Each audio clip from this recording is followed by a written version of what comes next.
Hello students, welcome to Abhigyan Academy. Let us discuss some important topics about the British land revenue policies in India. So, as we all know that the British came to India as a trading company, and gradually when they realized the treasuries of India, they converted themselves from a trader to a ruler, and they started ruling India. Whatever their policies were, that were implemented in India were all regressive in nature. Okay, so whatever their policies, if you will talk about the political, the economic, or the social, everything was regressive in nature for the people of India. So today we will discuss about the land revenue policies of the British government or the British East India Company in India. And when it comes to the land revenue policies, it means I'm talking about the agriculture sector, which was the base of the economy. Still Indian economy has its base in agriculture. So how much important it was for our sustainable livelihood, our people, for the rural industries. So this agriculture was highly developed, or we were self-sufficient before the coming of the British to India. But the British have brought their own policies. They have introduced their own policies in India in the agriculture sector and the land revenue policies that actually degraded the agriculture sector in India. So we will discuss today some of the land revenue policies of the British that were implemented in India. Now see, if we talk about the land revenue policies, and the first popular land revenue policy of the British in India was the permanent settlement. Okay, it was a permanent settlement system, or you can say this permanent settlement system as zamindari system. Okay, this system can also be said as zamindari system. Why zamindari system? Because this, in this system, who were the important people? The zamindars. Okay, zamindars means the landlords. Okay, who were given the land. Okay, they were given the ownership of the land. So it means this settlement system, this permanent settlement system, was also called as the zamindari system because zamindars have played an important role in this system. So this system was introduced in which year? Then it is in 1793. In which part of India? Bengal, Bihar, Odisha, Varanasi, and some parts of northern Madras. It means as a whole, if we talk about these policies, then it is in the eastern part of India, where in 1793 the British have introduced the permanent settlement system, where the zamindars have played a very important role. So see, they were recognized as the original or absolute owners of that land. What was their responsibility? Their responsibility was to collect the revenue from the peasants and to pay it to the British. It means they were the mediator in between the peasants and the British power. So they acted as mediator. Then what amount was fixed for the land revenue for the zamindars to be paid to the British? It was a fixed, it was a permanent settlement system. It was a fixed permanent settlement system, means fixed revenue that the zamindars had to collect and had to pay. In case of failure, if they fails to pay the land revenue in that year, then the zamindars, their lands will be taken back by the British power. Okay, they will be seized from their ownership of the land. Okay, so the fixed revenue was 10 by 11. Okay, 10 by 11, among which 1 by 11 will be retained by the zamindar, and remaining 10 by 11 means 10th part will be given to the British power, and in case of failure, then the lands will be seized from the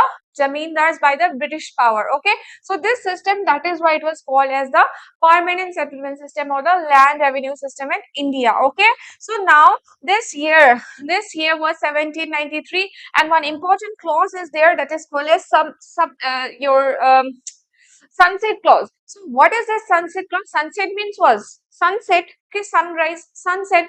It means the day when the land revenue was fixed. So before the sunset, okay, before the sunset, the zamindar have to pay the rents to the British. Okay, so this was called as the what? Sunset clause. Is that on the specified date the zamindar had to pay this land revenue before the setting of the sun, and if they, in case if they fails it to pay, then their lands will be seized by the British people, right? So this was the first and popular permanent settlement system or land revenue system introduced by the British. More or less, it was implemented in the eastern part of India, okay, eastern part of India.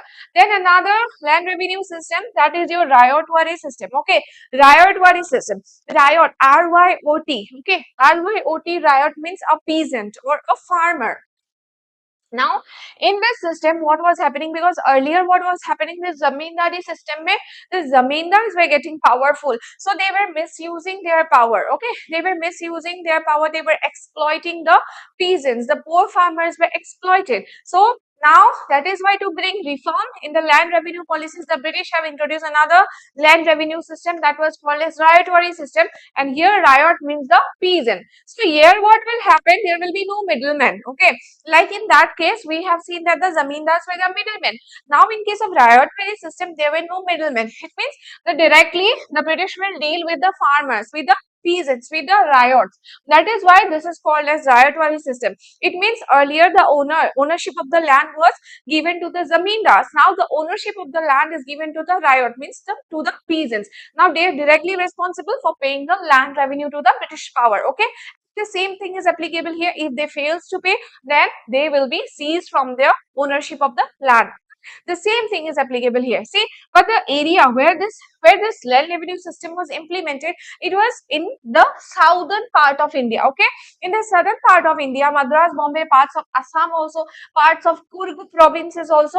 In this areas, this Ryotwari settlement was implemented by the British, where the British had dealt with directly with the peasants. There were no mediators or middlemen in between. Okay, unlike the zamindari system where rates were permanent, that is why that was called as permanent settlement system. Okay, fixed, the land revenue was fixed, it was not to be changed. But here in this case, like it is said that this land revenue, it was subjected to reassessment. Okay, it was subjected to reassessment. In it means what? Every 20 to 30 years the land revenue will be revised. Okay, every 20 to 30 years the land revenue will be revised in the Ryotwari system, where there is no middleman.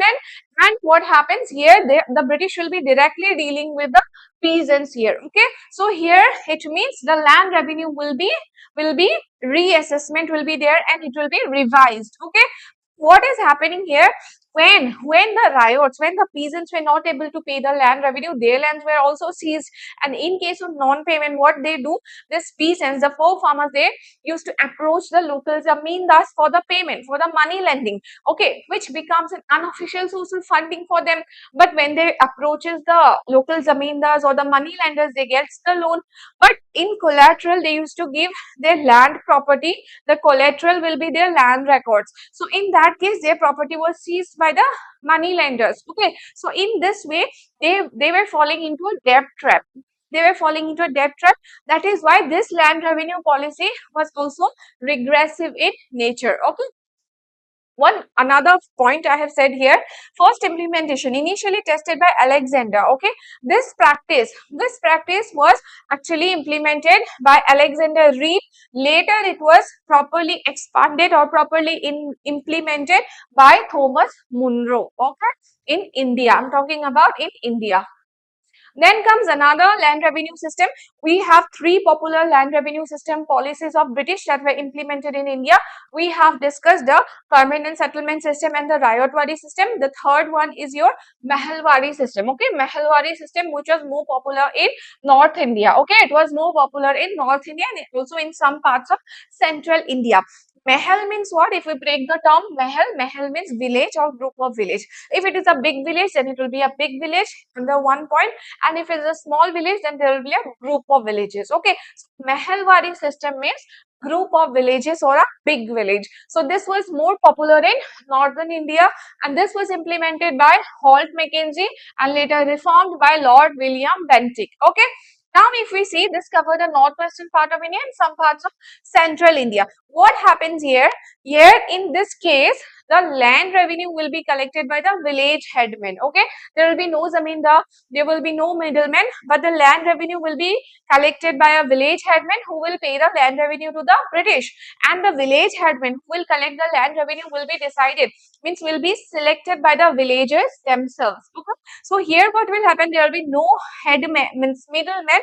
The land revenue will be collected by the village headman who will be responsible for collecting the land revenue and for paying the land revenue to the British government. Here also the land revenue was periodically revised based on the Mahal's productive capacity. So here also, like the Rayatwari system, it is not fixed. Okay, it was revised periodically according to the capacity, their production capacity. But what happens, this village communities now, they were fragmented. Okay, they were fragmented communities. It was not in a single, there a single row. So that is why this also became difficult for the peasants to pay, because the lands were fragmented. Okay, they were not large scale lands. So that is why this land revenue was also regressive in nature.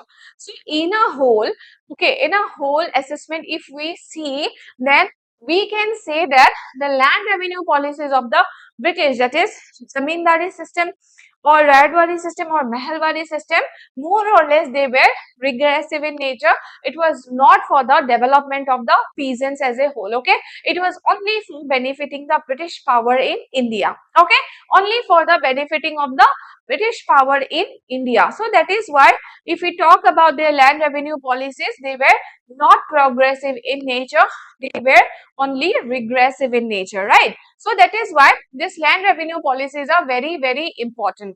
Very, very important, which was creating a discontent among the people against the British. Okay? That we will see in the form of various movements and the struggles. Okay, so that's all for today, guys. I hope this video is helpful for you. If you have any doubt regarding this topic or regarding the admission, feel free to contact us.